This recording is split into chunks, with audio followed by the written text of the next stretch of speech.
Welcome back to Talking Shop, the Old Testament edition. We are in the last Sunday of the church year, year B. This is proper 29.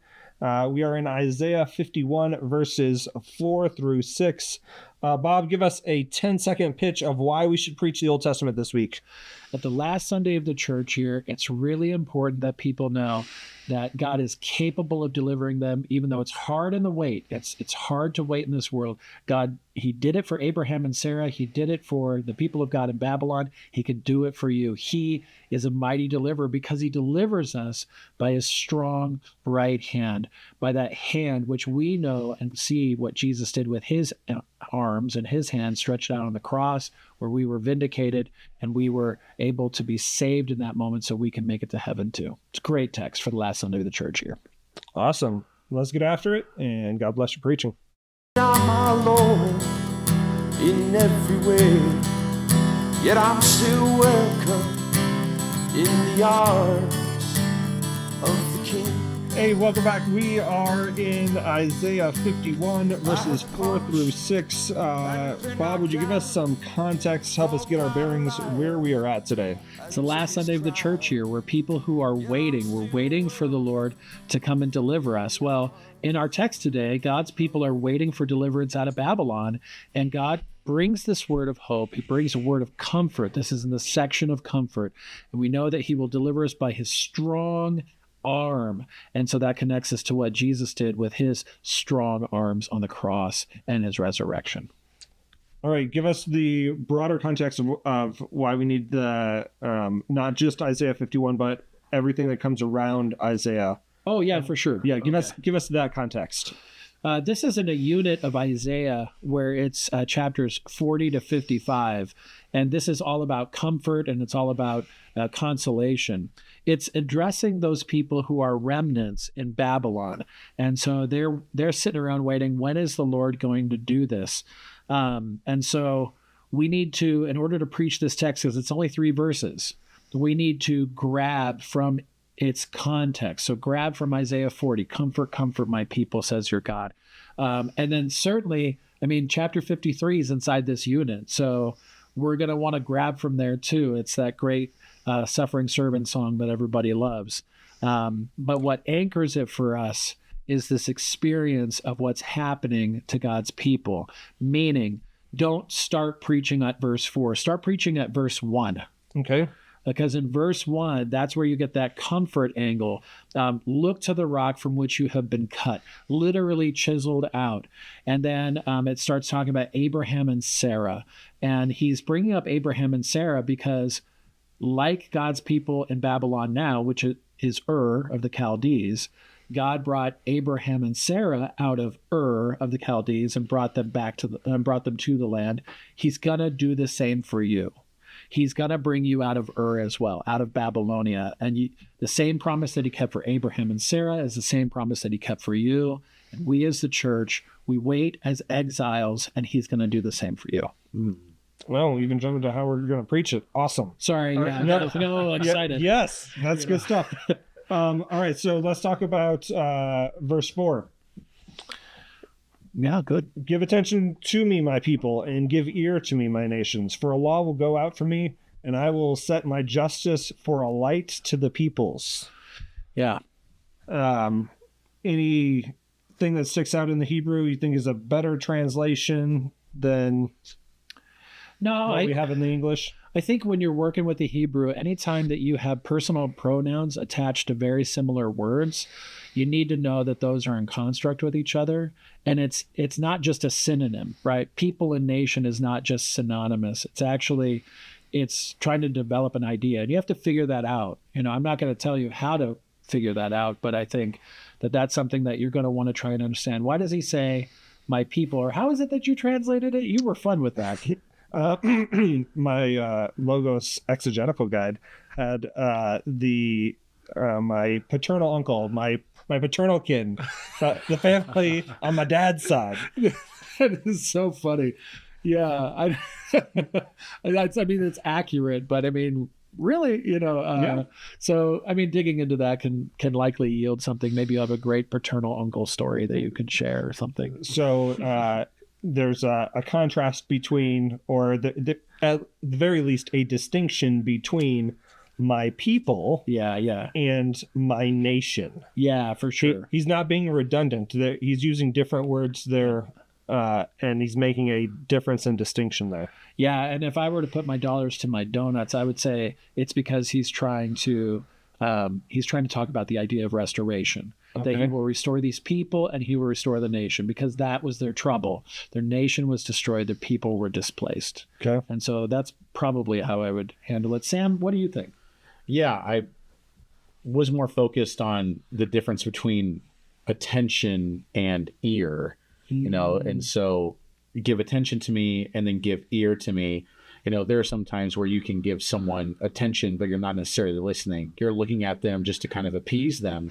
And so there's this dual focus of, hey, give me your attention, and then also make sure that you're hearing me. Yes. Because I know when I would get in trouble, they would say, look at me, and I would look at them, but I'm not really listening. You're still all spun up. Yeah, right. This is is a dual emphasis of attention, turning towards the Lord, and then listening to him and then hearing him, not just giving him your attention, but also I think of my kids. Yeah, right. Look at me. Are you listening to what I'm saying, or are you just looking at me blindly? Right? Yeah. I need your focus. I need your attention. Yeah. I have one daughter. I'll grab her face, trying to get her attention, and then she will intentionally do this. Yeah, right. She'll look everywhere but at my face. Yeah. If I got my hands on her face, hey, rein it in, zone it. I need your attention. Yeah. You know what I really like about that? It's really hilarious. I know that exact moment. I do that with my wife. No, I'm just teasing.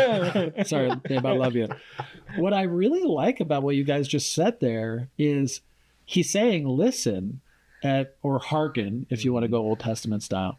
And hearken, but hearken to what? And what he's asking you to listen to isn't even in our pericope. He's asking you to listen to what God did for Abraham and Sarah. That's in the previous verses. Yeah. And so, I want you to listen, and we don't even have it on our page. You know what I mean? So that's good. Right. Yeah. And it's almost like he's bringing it back to the focus of hey, what I've done for them. I'm not just talking about a story of what I've done for these people. Yeah. I'm asking you to pay attention and to listen, because what I've done for them, I am now going to do to you. Oh, that's so good. It's so I'm not just talking about some events that took place in the past. Yeah. I'm bringing this up so that you know what will happen to you. Oh, this is so good, because that's what we need too. We need to be constantly reminded of not just our restoration with God by justification by grace through faith alone, on Yes. account of Christ alone, but we need to be reminded of resurrection promises too, because something can happen like death, and it will completely take our eyes off of things. And death is such a focus for us that God's trying to say, I need you to listen to this word right now. I resurrected my son. You need to believe in the resurrection too. You know what I mean? Yeah. So pastorally, I think that works. Yeah. And then a little bit later on in the verse, he says, I will set my justice for a light to the peoples. You said justice is a right ordering. Yeah. And so we're going back to focus on hey, Before the this cameras were rolling, but yes. right. Yes. Right. Yes. They're Didn't gonna want be to very spoil it confused for by them. that. We're like, well, did I Yeah, miss? when I say Rewind, before the rewind. cameras, we talk about the text. All right. And so you were saying it's a right ordering. And so, when things like death do distract us, we remember to focus on what is going to happen, where there will be God's justice. There will be a right ordering to focus on. Let's talk about preachability for a second. If we were to really develop this idea, which I think is a good idea, you could use a frame refrain. All right. And so you set a frame, the context of the text, right? And then you have a refrain that you refer to at the beginning part of the text and any subsequent part of the text where you transition, right? And so I think a nice refrain for preaching on this would be, he did it once, he can do it again. Oh. You know, he did it once with Abraham and Sarah. He can do it again. He did it with the people who went back to rebuild the temple. He can do it again for you. You know what I mean? So you use a refrain to inside of this frame of this context. So preachability that unites these somewhat different ideas in a homiletical unity. Right. Yeah. Yeah. And it's so easy for us to sometimes think that, well, God did it for them. That's great. Yeah. But is he going to do it for me as well? Yeah. And then you have that refrain. He did it once. He can do it again. Yeah. Yeah. Yeah, good. That's great. That was only verse 4. Macaroni, it's only 3 verses. No, All right. He's going to make his creation very good again. It's so he good. is. So good. Do you want to talk about justice and light, or do you want to go to verse 5? Let's do verse 5. All right. Yeah, we got My righteousness draws near, my salvation has gone out, and my arms will judge the peoples. The coastlands hope for me, and for my arm they wait. Guys are looking at me. Well, you had said earlier Okay, that the strong arms of Jesus. So, Yeah. I mean, you have to talk more about that. Well, there's a first move I want to do, though. Okay. Whenever the Hebrew word karav there, to draw near, and you might not see that in your translation, but you'll see it in the Hebrew. Whenever I hear I will draw near karav, I always put that in parallel with to be a redeemer, to be a ger, right? And I think of the book of Ruth, because if you're reading Ruth, karav is all over the place. I will draw near to be your redeemer. I'm not yet close enough to draw near to be your redeemer. Why don't you draw near to him while he sleeps? And so karav is all over the place. So whenever I see this, I always think of that. And so the first part of this text, I think it's a really worthy thing to develop, that first part where he says, where God says, I will draw near. I am ready to draw near to vindicate you. You know, I am your kinsman redeemer. You know what I mean? And so it establishes kind of the identity before the means, you know, because if an artist comes out and rescues you, I mean, awesome. But the first part of the verse really establishes who is drawing near. Yahweh is drawing near. What is he going to do? He is your redeemer. It's almost 10 Commandments-ish. Tell me what you mean. I'm your God who delivered you out of Egypt. Yeah. Like, he's establishing the relationship Yeah, good. Yeah. first, Yeah, good. Yeah. and then saying, and this is what this relationship looks like. Yeah. You You're have not to going to have identify other him. gods, right? Yeah, that's good. That's like the Caesarean vassal treaties, right? Where you have to establish the one who's doing this. Right. Yeah, good. Yeah, that'll do. Cool. And also, Sam, I know that you brought it out when you were doing translating. Righteousness really is the main word in this text. Okay. And so, yeah, I think that's a good idea. Did you have anything you wanted to add to that? No, at first when I was reading this, when it says my righteousness draws near, I had the image of his righteousness, and then like the people draw near because of his righteousness. But this is not something that we do. It's his righteousness draws near to us, right? Or I mean, Not to jump the gun on Advent, because this is the last Sunday. We're basically there. Though. Yeah. I mean, this is the last Sunday of the church year. And this is kind of last Sunday of the church year leads into Advent. Yep. Not to jump the gun on Advent too much, but our righteousness does draw near. Exactly. Yeah. Yes. Yeah. In a very real way. So you could do a little teaser about like, hey, Advent's coming. Right. Yeah, Our yeah. righteousness is drawing near. Yeah. Yeah. That's great. Let's talk about the preachability of the idea of righteousness and what it means to draw near. The righteousness is near because of a righteous servant who justifies the many. And this is where I think it's good homiletically to now grab from the unit of Isaiah. So I'd go to Isaiah 53:11 with this one, which is inside of the unit of 40 to 55. Because what does it say? It says that the righteous servant will justify many. It's the same word as vindicate, right? And so the righteousness is near because of a righteous servant who will justify many. And that kind of captures the whole idea of what's going on there. Yeah. Good. Verse 6. Okay. Lift up your eyes to the heavens and look at the earth beneath, for the heavens vanish like smoke. The earth will wear out like a garment, and they who dwell in it will die in like manner. But my salvation will be forever, and my righteousness will never be dismayed. Yeah, good. Anything in the Hebrew that sticks out that's a little better than No, I think that English rendering? well, the desiccation of gnats, is kind of a graphic image. And so your Bible PGs it up a little bit, which is kind of, which they're wont to do. Yeah. It does that all over the place, especially in Ezekiel. And thank the Lord, he does PG it up a little bit because kids would blush if they read it. and that's original. Heaven forbid. Heaven forbid. I mean, desiccation of gnats. Because we're like, Mommy, what's desiccation? We're like, ask your father. It's time for a new translation. Yeah. If I may, there's a kind of an interesting thing. The earth will wear out like a garment. I'm reading a fun book right now called The Precipice by Tony Ord. It's not a religious book by any means. And in it, he's talking about, how long will we think the earth lasts if it's not hit by an asteroid and all that stuff? So it's estimated to last about 10 billion years. Oh, wow. Right? Wow. But even if, that's true, the earth will wear out like a garment. And like, what is time to God? And so his righteousness, his salvation will be forever, right? And 10 billion years, I don't know if you know this, pretty long time. And so his salvation being longer than that, and also the heavens, vanishing like smoke, earth wearing out like a garment, but his salvation, it's forever. Yeah. Very comforting. That's very comforting. Yeah. Yeah.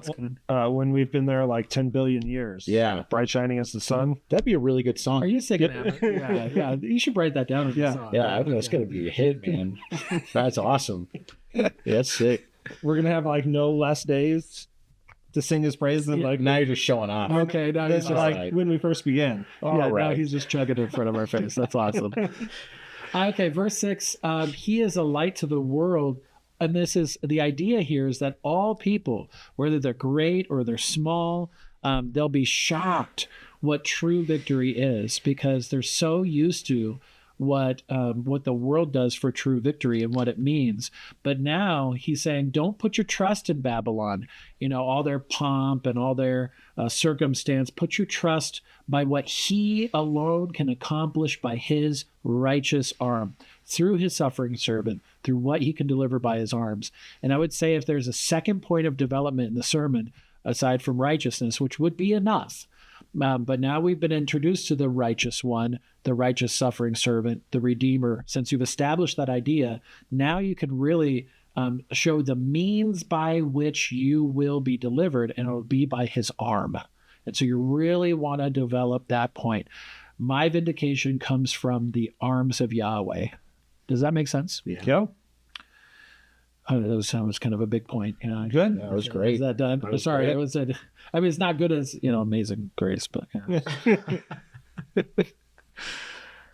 All right. Anything else in this text that you want to bring out?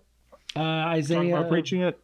Isaiah 49 through 11, you can pick up some arm language there. Isaiah 52:10, you can pick up some arm language there, which leads you to Isaiah 53:1, which picks up the mighty arm of the Lord. The arms which would hang on the cross are both merciful and mighty. They are strong to deliver. They will vindicate you. He did it once. He can do it again. I just think it's really strong. Amen, man. Awesome. All right. If you would please subscribe. If you could subscribe to the Craft of Preaching channel on YouTube. And if you could share these videos with another preacher, get together with them, talk about preaching. The church will be blessed by that, and we would appreciate it. Thanks for watching, and God bless your preaching.